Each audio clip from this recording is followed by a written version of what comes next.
Hi friends, welcome to this latest episode of the Nationalist View. Today we have with us a very special guest, Mr. Salih Hudayar. Mr. Hudayar, thank you so much for coming. Thank you And for having me. Mr. Hudayar is the Foreign and Security Minister of East Turkistan Government-in-Exile. And we're going to have a conversation about the Uyghurs genocide, which is happening, the genocide of Uyghurs, which is happening in East Turkestan, which China wrongfully calls the Xinjiang province. And there are some latest developments, and I'll start with the latest post on X, which Mr. Udayar has shared. I will be sharing the link in the description box, but the essence of that was basically Bloomberg, an international news agency, has done a story that China is setting up a lot of AI centers and a lot of infrastructure there. And Mr. Udayar had posted on that.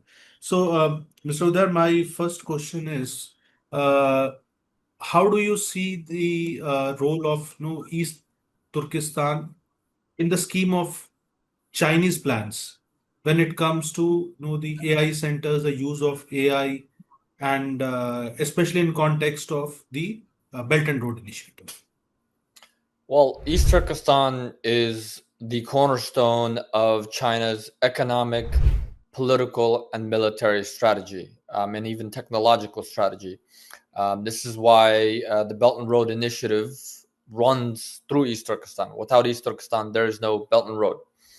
Secondly, if you've seen if you read and follow the military developments that has been happening, so China is expanding military infrastructure in East Turkestan, from along the borders of India and East Turkestan to building up, hundreds of missile silos in the deserts of East Turkestan, to expanding and building a second nuclear test base and facilities in East Turkestan.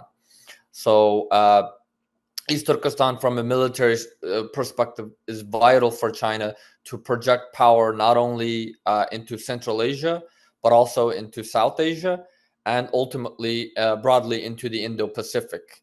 The reason that China is keeping its missile defense, its missile silos, nuclear test facilities, and even building, mock aircraft carriers, and carrying out attacks against mock U.S.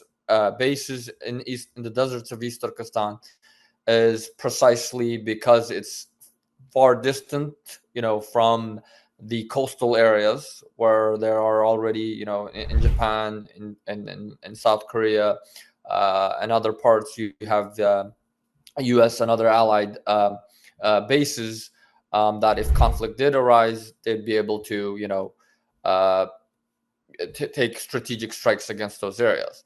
So to prevent that from happening, China has been pushing all of its strategic military facilities into East Turkestan, and precisely this is why they're also building their AI database centers in East Turkestan as well. Because if conflict breaks out, you want those databases to be away from any possibility of being strike by your opponents. And so this is why China believes that East Turkestan, geographically at least, is more secure for its sensitive facilities. But this also shows that it's extremely vital for China, both economically, militarily, politically, and technologically. And these AI database centers that China is building, China's aim is to become the sole dominant player in terms of AI and technology. It wants to become the number one in technological dominance. So by facilitating, using East Turkestan's territory, its resources, China is aiming to achieve that. And this is precisely why allied nations, when we mean allied nations, nations that are in support of freedom, in support of East Turkestan, nations that oppose Chinese imperialism and hegemony, they need to pay more attention to East Turkestan. They need to support East Turkestan and its struggle to reestablish its independence and recover its liberty. Because in the long run, right now, the only thing that's keeping China from, keeping the Chinese flood, as we call it, from pushing into Central Asia and south into South Asia, specifically India, is the problem that they are facing with East Turkestan. Once they finish off East Turkestan, no doubt they're going to expand further west and further south. So, as far as these, AI data centers are concerned, do you think there is a possibility, or is it already happening, that these AI data centers in East Turkestan are being used to deepen the Chinese surveillance and repression of Uyghurs, and also, uh, as China has the dubious record of using forced labor and through coercion, especially in East Turkestan. So there have been forced labor camps in East Turkestan. So is China using this forced labor and targeting Uyghurs, basically to coercing Uyghurs to build basically these AI data centers? Well, what we know for sure is that Uyghurs are being used as essentially slave labor on infrastructure projects across East Turkestan. And not just infrastructure projects, but also in slave labor factories. They're also being relocated out of East Turkestan into Chinese provinces to be used as slave labor. However, in terms of AI data centers and all these other sensitive sites, it's not exactly clear if China is using Uyghurs to build these centers, or because again, these are top sensitive, sites, and from a security perspective, I doubt China would get Uyghurs, anywhere remotely near that. But to create the components that are needed, the various material components that are needed to create these data centers, no doubt China is using Uyghurs as slave labor. These AI data centers, I mean, China perfected its system of surveillance. It tested it and perfected it in East Turkestan. And so it's expanding it to, inside China, inside what is actually China. And the fact that it's putting these data centers in East Turkestan, in the remote, deserts, is because for perceived security perspective, that it's much harder for an opponent to strike these facilities in the event of a conflict. It's much harder for, if some type of crisis erupts within China, where it's whether it's mass demonstrations or some kind of conflict erupts within China itself. These database centers could be targeted, whether by the protesters or by others. And so by keeping it in the deserts of East Turkestan, China is trying to mitigate the risk of these potential factors. No doubt China is going to use these data centers to to surveil not only the population of East Turkestan, but also its own population, and to surveil the world, because most of the AI you see, whether it's especially China's AIs like DeepSeek algorithms, they're exporting that to all across the world. And it's not just about AI data centers. There's other data centers. They're stealing a lot of information from companies and governments and just society across the world. You saw this with what was it, the Salt Typhoon attacks, all those key data that's being collected. No doubt they're being stored in these data centers. So in addition to that, China is trying to expand its data collection and expand its surveillance system beyond East Turkestan, beyond the borders of what is the so-called People's Republic of China, but also across into Central Asia, into other parts of the world, anywhere where you see Belt and Road being implemented, there are other side projects, and aside from infrastructure products, there's also the technological components where you have companies like Huawei, ZTE, and others building so-called smart cities, setting up surveillance systems to supposedly help those countries. But all that information is coming back to China. And where is it being collected? Most likely in these data centers in East Turkestan. I want to come to a larger question. You have recently penned in, there was an article in Foreign Policy. I want to discuss about that. Uh, there has been a conversation. There are two issues. One is that uh, there is a viewpoint which is being propagated, probably at the behest of China by its proxies, that by asking for independence for East Turkestan, the human rights situation in East Turkestan will actually not be improved. So it is better to leave out the demand for independence, and it is better to focus on the human right on improving the human rights situation in East Turkestan. So one is that. Second is that China has been trying to label the independence movement of East Turkestan as a Islamic movement, and you have countered that at a number of places in one of the recent articles, also in First Post.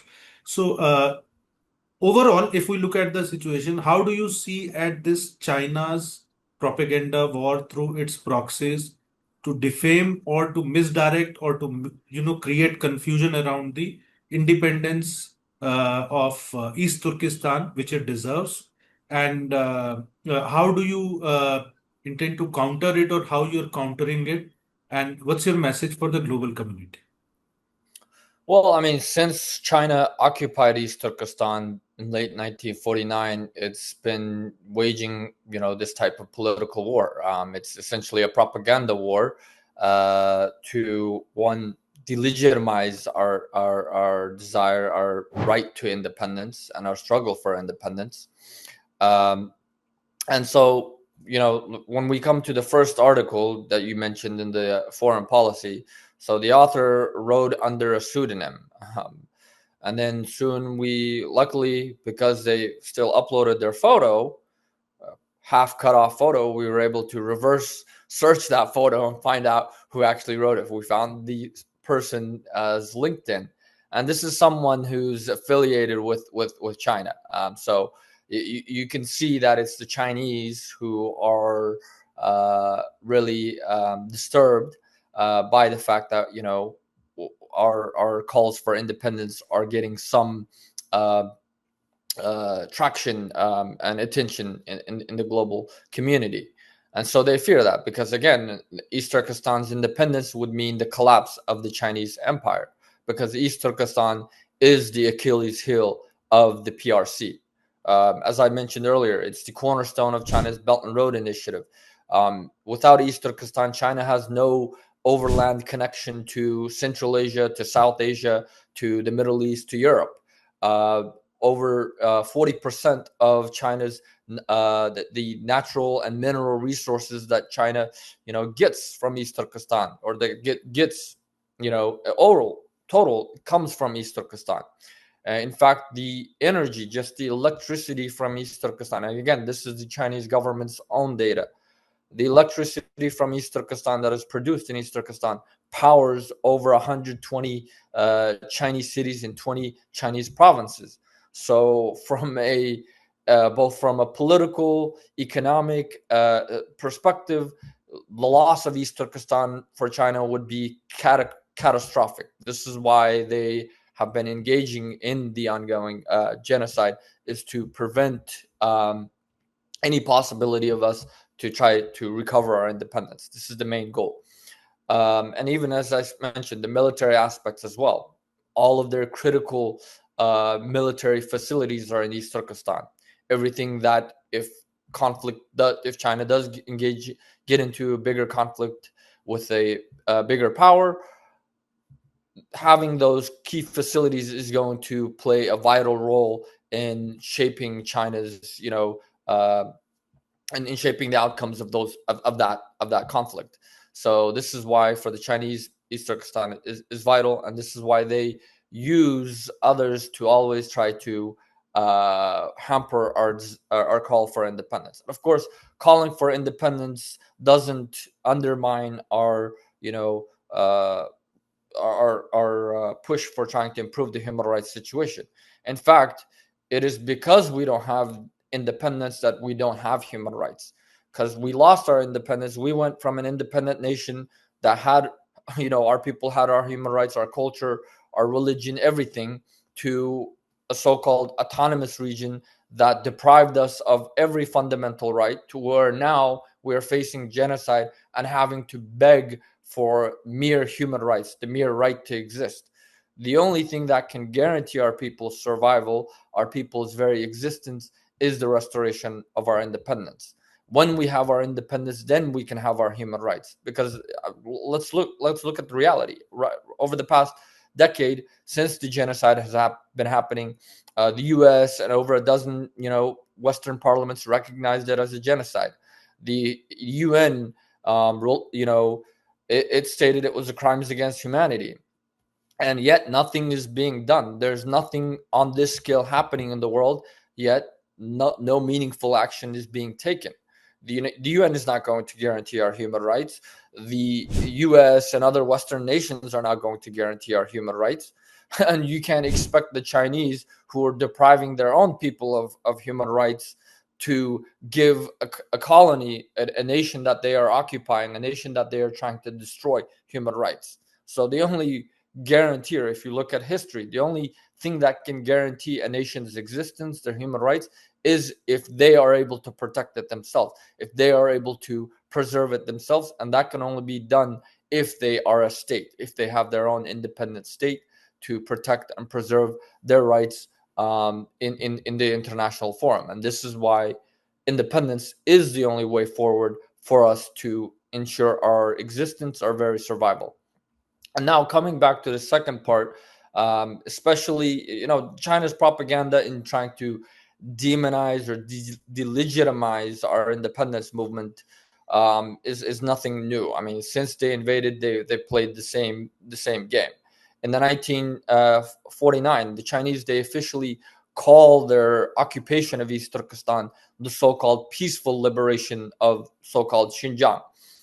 However, I also published recently, just last week, another article in the First Post highlighting how China's state-backed institutions are glorifying the Uyghur genocide and calling for similar methods that they used in the initial subjugation of East Turkestan to be re-implemented as policy again. So in the after occupying East Turkestan in 1949, the Chinese military, the PLA, they faced a lot of resistance from the East Turkestan people. And it was not peaceful as the Chinese call it, and it was not liberation as the Chinese call it either. In fact, this Chinese institute, which is directly overseen by the Chinese Academy of Social Sciences, which is China's top level think tank under the oversight of the Chinese Central Politburo Committee. They published an article glorifying Wang Jin, the general who invaded and occupied East Turkestan, and the brutal methods. And what are we talking about? Like, when they faced resistance, they would bombard in entire towns. They would bombard and flatten entire towns if they didn't welcome their so-called liberation. For every if there were 3 or more Uyghur men that were gathered in one place, they were to be executed on spot, no questions asked. For Uyghur leaders who because China, the initial promises is, we will give you national autonomy, we will give you this, we will give you that, the same lies, stating that we are here to liberate you, we're here to bring you socialism, we're here to help develop and modernize your homeland. We are just guests. We will leave within a couple of years. So when our leaders at that time, they're like, "Whoa, why are you massacring our people?" Well, this is not the promises that you made. we want to petition Beijing. And so what did the Chinese general do? He's like, okay, I will send you to Beijing. And instead, he took them off into the deserts and had them executed. And these are the things that this Chinese institution is praising as an effective policy that needs to be repeated. And that literally the title of the article is East Turkestan, West Turkestan, just tutu them all, which means tutu is the Chinese word for machine gunning them. That they need to just shoot us all and just wipe us out thoroughly, and that should resolve the issue. So initially, in the 1950s, they described us as so-called counter-revolutionaries, that we were against the Chinese Revolution. They described us as ethnic nationalists, separatists, or being backed by so-called foreign imperialists, when the only foreign imperialists are the Chinese occupations and invaders themselves. Post 9/11, China began to use the global war on terror as a tool, because the majority of our people in East Turkestan, we are predominantly Muslims. So China began to claim that our movement was a so-called Islamist movement and that they were fighting against Islamist terrorism. When in reality, China is in bed, in cahoots with the actual Islamist terrorists. They're supporting, Lashkar-e-Taiba. They're supporting, Islamist proxies through Pakistan. They're supporting the Islamist regimes in Iran and in other places. And it's just, this propaganda is just used to try to, one, demonize us, and to prevent any meaningful support from countries in the West, and countries like India, that if they provided support, that's China's biggest fear, is countries like India, countries like the US and the West providing support to East Turkestan, which would which would be substantial, and we would be able to liberate our country and restore our independence. And that's what China fears the most. So, thank you, Mr. Udayar, for taking time out from your busy schedule and sharing your thoughts with us.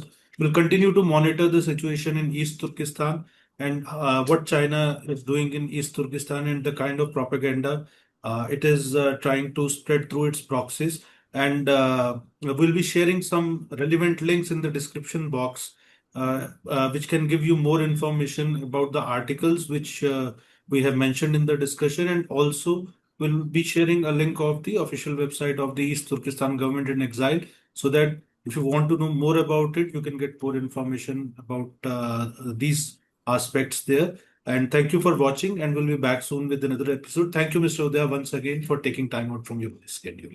Thank you for having me.